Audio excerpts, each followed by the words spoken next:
Hot, hot, hot. My personal, this might not have been with you might not agree with this, but when Kanye West, it's going to lead me to a lot of conversation on this. When Kanye West was first hypnotized, when I don't know what Candace Owens had. I don't know if she had WAP before it was invented. Yeah. Yo, Candace got that Erykah Badu type of energy. No. When I say that, it's like an energy that if a motherfucker catches it the wrong way, it's just gonna switch their whole shit up. Word. And Kanye West was Kanye West. Mm-hmm. Kanye West was somebody that we respect through what they did in hip hop, what they did in fashion.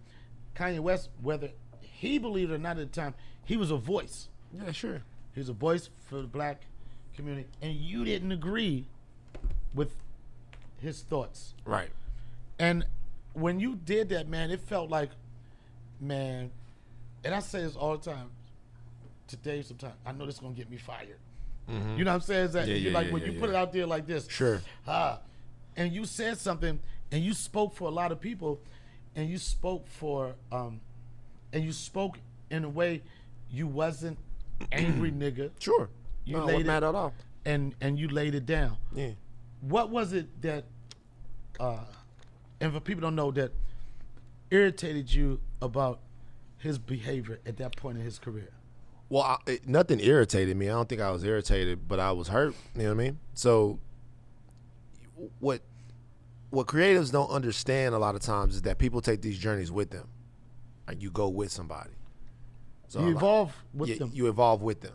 You know. So, way back in the day, I remember my mom coming up to me like when Ye was first doing his thing, and I was listening to it all the time, and she was like, "Van, who is this Kanye West that you don't listen to anything else?" Who said that? Your mom? My mother, because my mother came in one time and she heard Curtis Mayfield. She heard the sample, but it was Touch the Sky, right? So she's like, you really love this guy. Like, you really love him. Like, he's different than everybody else. Now, remember now, as a hip-hop fan, you know, you grow up and you listen to all different types of rap. But in the 90s, when Hov and them and Big and them are rapping about all of these things, you have a knowledge of them and an understanding of them culturally because of the place that I come from in South Baton Rouge, but I never did any of those things. Right. So in a way, rap can make you an imposter. It can make you sing lyrics about stuff that you will never do. Oh my gosh, shout out to 6ix9ine. Right. Yo, nigga, are you dumb or stupid? Ghost. Right. It can, you know, it can make you into that. It can make it's fake. Go ahead, son. Yeah, it can make you, you know, sing lyrics about stuff you'll never do, talk about ways that you actually don't treat people and all of that stuff like that, right? But when Ye came along, it wasn't nothing about that. It was all truth. Right. It was, I worked at the Gap. I didn't like the job. This is what I did. This is everybody who's stunning on me. I didn't grow up. I didn't pop out of the womb a winner. Like at the end of College Dropout, when you listen to the album, that long winding story that he tells about how he got to success is completely different than where Hov came from. Hov is the big man in the streets. Then he starts rapping. He goes somewhere, guy asks him to rap. Hov say, I don't rap for free. Right. And everybody like, wow. Ye was completely the other way, completely vulnerable. I bought into it. It was like a big part of my life at that point. Because I'm 23. I'm just coming out of college. I'm looking around. I'm like, what kind of world is out there for me? And there's an artist who's reflecting that. And you evolve with him. And everything that he's talking about, the relationship with God, right? Like how you in between two worlds. Like I'm in school, but like around that time is really when my niggas really started getting killed, right? So all of that stuff, like over years and years and years, someone builds up cachet with you to where then when they start doing things that are at cross purposes to what you believe or against your morals, you defend them because you got time put in.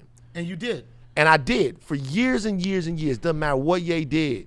So where was your this nigga here point? But the this nigga here point was when, see, because what happens is you give somebody a cultural weapon, you build it for them. Right. So like they say all of this stuff and then you take it. So when his behavior started to become a situation to where he took some shots at some people and he never really explained why he was saying what he was saying. The You first think his defense could have been? You think his defense could be? Because I look at the situation. You think his defense could have been?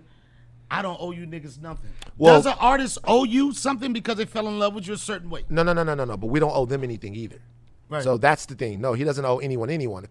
What I was meaning was when Kanye West was up there talking about the fact that he loves Donald Trump, he wasn't giving us a reason as to why. I get it. He wasn't saying, okay, this is what Donald Trump means to me. And he, to be honest with you, he really never has. He Right. said a bunch of things that are peculiar, but he's really never given any reason as to why he's so enamored with him. But so what ended up happening was, you can say all of that shit. I don't give a fuck who you vote for. I don't give a fuck who you vote for. Fuck who you don't like. You don't like Obama. You got problems with Hov. That's cool. He came against one group that no black person in this country can come against. What's that? The ancestors. Okay. Like everybody in here that's the descendant of a slave is the descendant of a Right. survivor, Right. of somebody that survived, of a lineage that goes from people that survived the transatlantic slave trade, a lineage of people that got whipped and beaten and destroyed. You don't get to impugn what they went through. So if you, Go ahead. no, so I'm just saying, so at the point that you say you imply that they were weak in some kind of way, well, now we have to talk about where the fuck you getting your facts from and who do you think you are to talk about them? Because you can make 10 million amazing albums. It don't give you the right to talk shit about Harriet Tubman. It's just I agree. the real. It's just Right. a fact. You haven't done enough. You can't do enough. Where did the poison come from, son? Somebody slipped him. A lot of people think the poison came from the family he's associated with. A lot of people think the poison came from the death of his mother, not having to be able to fall back. But where was the poison? And I can understand when he hooked up with Candace, I can understand part of what he was thinking is like this. I want to be an independent thinker. That's I cool. don't want to be just do what my grandma said, my great grandma said. I want to evaluate the situation and make my choices. But somewhere it got to the point where, I guess what you're saying, where he was being disrespectful to his ancestors. Where do you think it came from? Well, I think we all, especially people like that, right? So, number one, there's no such thing as somebody who don't need no tighten up, right? Who don't need no tighten up. Who just, you can't have that. You can't live a life and not be accountable to anyone. But if you are the top of the pyramid, right? If you're the guy whose ideas power a large part of a culture, but certainly power the people around you, then the question that people should be asking themselves in their lives, not just Kanye West, but all over the place, is who's telling me no? You know what I mean? Like who's saying, hey, that's not that, right? Right. Ye has a lot of things going on. He's been very open about his struggles with mental health, and those things are real, right? And I personally think, and I'm not going to psychoanalyze the brother, I personally think that the care that he needs is sometimes not given to him because of his importance to the people in his life. Now, I'm not going to, that's not an excuse.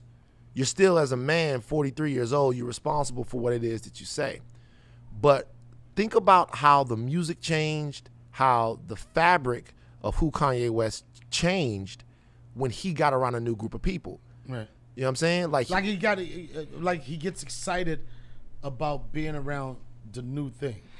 right, and also there's a fundamental, if you listen to him talk, there's a fundamental love and sort of passion for whiteness that I've really never seen in a black man before. I'm just being for real. Like, yeah, Yo, nigga, I know you can fuck with white people. I know you can do a lot of shit. But, nigga, you said the passion. A passion for whiteness. The passion to be around it or to be it. no, so go like Or accepted by it. nah, go up to a brother or sister and ask them 5 people that they admire, right? They might tell you a bunch of people, but you're gonna have some people in there that are from your culture and have overcome and achieved things in your culture. Think about when you hear Ye talk. I am Leonardo. I am Da Vinci. I am Walt Disney. I am Steve Jobs. No city party. Yeah, No, none of like, that. yeah, you know what I mean? He ain't got no, nigga, now, know what I'm Posey saying? said, I am, if he said I am Tyler Perry, niggas be like, oh, that nigga crazy as Right, shit, you know what I'm saying? son. I like he just like, I am all of these people. I changed the world. I am this.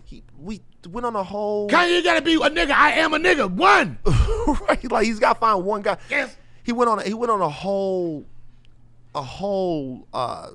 run around 2015, 2016 about all of these designers in France and in Europe, and we don't have no fucking clue who these guys are. Right. We talking about all of this shit. But we love buying shit that we can't pronounce. We do, but Nigga, give me a pen and Baliucciani's. You're like, I know we do, but he's telling us about problems and about all of this stuff, and we, you know, people can't relate. But and I understand that those problems for him are real. But I guess what I'm saying is that when you're that way, and then a man who is almost the mascot for whiteness, right? Donald Trump. Right. You also love him.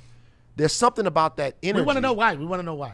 Right. Somebody wants to know why. So there's something about that energy that attracts Kanye West. It's the energy. It's that energy. The energy is like, I don't give a fuck about, nobody think about me to whatever extent. Which gets That's me, fine. just me, like, there's a lot of people. Well, most important thing is to vote. That's the most important thing. Sure. I feel like I'm on BET right now, encouraging people to vote. And the only reason why I'm saying that because you just have to. Everybody saw whoever your political choice is, you have to vote for them. You have to go out. You have to go out Sure. in numbers, right? It's time to roll with the Donnell Rawlings Show.